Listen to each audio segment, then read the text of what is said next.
তথা আমারই রিলেটিভ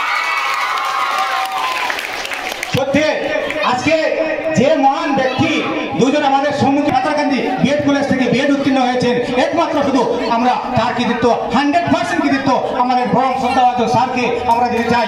উনার এই অনুশাসনের জন্য আমরা বিএড পাস হয়েছি এবং বিএডে উত্তীর্ণ হয়ে আজকে সবাই কর্মক্ষেত্রে নিয়োজিত হয়েছে।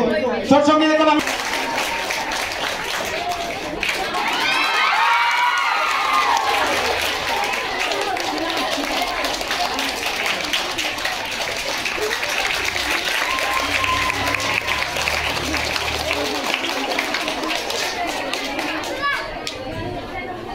ধন্যবাদ স্যার।